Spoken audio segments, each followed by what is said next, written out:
আচ্ছা, আজকে আমরা ক্লাস 9-এতে জীবনবিজ্ঞানের নিউক্লিয়াস অংশটি পড়াবো।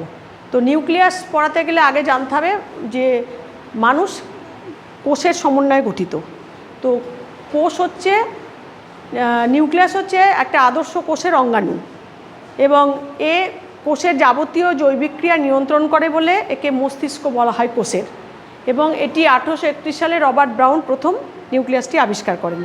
তো আমরা এখানে দেখো, তোমরা বোর্ডে দেখো ছবি আঁকা আছে। তো আমরা এখানে একটা নিউক্লিয়াসের ছবি আমরা মডেলের সাহায্যেও দেখিয়েছি। এখানে একটা নিউক্লিয়াসের ছবি আছে। তো নিউক্লিয়াসের 4টে গঠন আমরা এখানে জানবো, শিখব। তো প্রথমটা কি হচ্ছে যে নিউক্লিয় পর্দা, দ্বিতীয় কি নিউক্লিওপ্লাজম, তৃতীয় হচ্ছে নিউক্লিয় জালিকা, চতুর্থ হচ্ছে নিউক্লিওলাস। এই 4টি গঠনের উপর নিউক্লিয়াসকে গঠিত হয়। তো নিউক্লিয় পর্দা নিউক্লিয়াসকে ঘিরে একটা আবরণ থাকে, ঠিক আছে, যেটাকে বলে পর্দা। এটা হচ্ছে যে কোনো পর্দার দুটো একক থাকে, একটা হচ্ছে বহিঃপর্দা, একটা হচ্ছে অন্তর্পর্দা। বাইরের দিকে যেটা ঘিরে থাকে সেটা বহিঃপর্দা, আর ভিতর দিকে যেটা থাকে সেটা হচ্ছে অন্তর্পর্দা। এবং এই দুটো পর্দার মাঝখানে কি থাকে, পেরি নিউক্লিয়ার সিস্টার্নি, ঠিক আছে। এবং এই পর্দার পাশে থাকে দেখো ছোট ছোট ছিদ্র, দেখতে পাচ্ছ তোমরা, এইগুলোকে বলে নিউক্লিয় ছিদ্র, ঠিক আছে।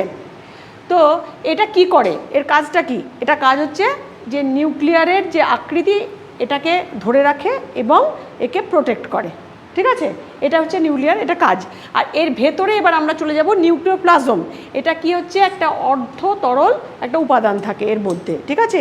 এর মধ্যেই কি থাকে, ডিএনএ, আরএনএ এবং কিছু উৎসেচক এবং খনিজ লবণ। এবং এর মধ্যে নিউক্লিওলাস এবং নিউক্লিয় জালিকা এটা ভাসমান অবস্থায় থাকে, ঠিক আছে। এরপরে আমরা যাব নিউক্লিয় জালিকা। এই নিউক্লিয় জালিকাগুলো তোমরা দেখছো ছোট ছোট সুতোর মতন জড়িয়ে আছে, ঠিক আছে। তো এই নিউক্লিয় জালিকা গুলো এর মধ্যে থাকে ডিএনএ, আরএনএ ও প্রোটিন একসঙ্গে থাকে।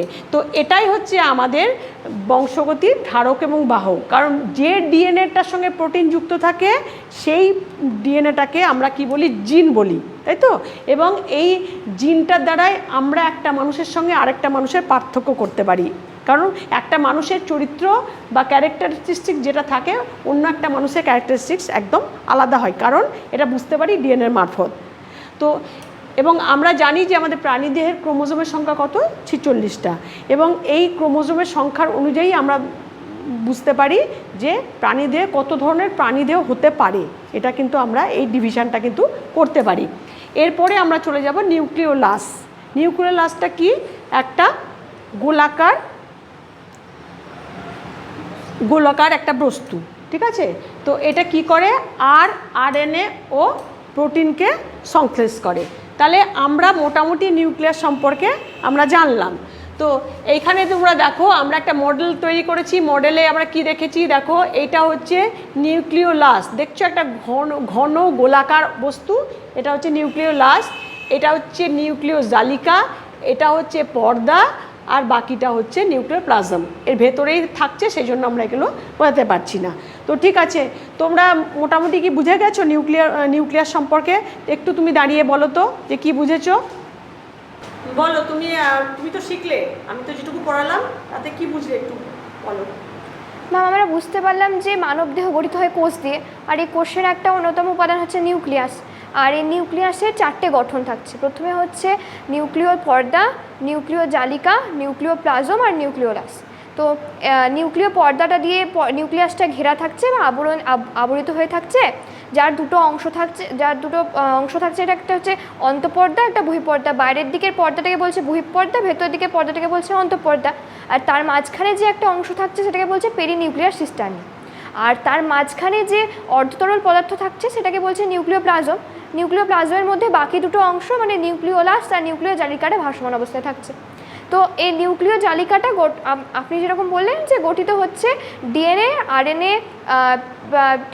প্রোটিন, এগুলো, হ্যাঁ, এগুলো নিউক্লিওপ্লাজম গঠিত। আর যে নিউক্লিয় জালিকাটা সেটা হচ্ছে ডিএনএ, আরএনএ আর প্রোটিন দ্বারা গঠিত। তো এই যে নিউক্লিয় জালিকা, হ্যাঁ, ছবিতেও বোঝা যাচ্ছে ওটা। আর নিউক্লিয় জালিকার মধ্যে যে ডিএনএটা থাকে সেটা হচ্ছে বংশগতির ধারক এবং বাহক। ওটার মধ্যে মানে মানুষে ডিফারেন্স করা যাবে, একটা প্রাণী থেকে অন্য প্রাণীতে ওটার সংখ্যার উপর, ক্রোমোজোমের সংখ্যার উপর ডিফারেন্স করা যাচ্ছে। আর নিউক্লিওলাসটা হচ্ছে একটা ঘন গোলাকার বস্তু যেটা আরএনএ আর প্রোটিনকে সংশ্লেষ করছে। আর একটা কথা, ওই যে আপনি প্রথমে বলেছিলেন নিউক্লিয়াসটা মানে হচ্ছে যেহেতু কোষের মধ্যে সমস্ত রকমের জৈবিক ক্রিয়াগুলো নিয়ন্ত্রণ করছে, তো এটাকে কোষের মস্তিষ্ক বলা হচ্ছে। আর রবার্ট ব্রাউন এটা আবিষ্কার করেছিলেন। Thank you. আচ্ছা, এতক্ষণ তো তোমরা নিউক্লিয়াসটা বুঝলে, তো তোমরা এটাই বুঝতে পারলে এতক্ষণ পর্যন্ত যে এই নিউক্লিয়াস ছাড়া কিন্তু কোনো কিছু উদ্ভিদ কোষই পড়ো আর প্রাণী কোষই পড়ো, এটা কিন্তু খুব এসেন্সিয়াল একটা বিষয়। তো এরপরে আমাদের তো নিউক্লিয়াস পড়ানোর পরে এবার আমরা এরপর নেক্সট পদক্ষেপে যাব কি, যে মাইটোকন্ড্রিয়া পড়াবো, সাইটোপ্লাজম পড়াবো, JBER, এগুলো পরবর্তীকালে আমরা এগুলো নিয়ে আলোচনা করব ক্লাসের মধ্যে। ঠিক আছে?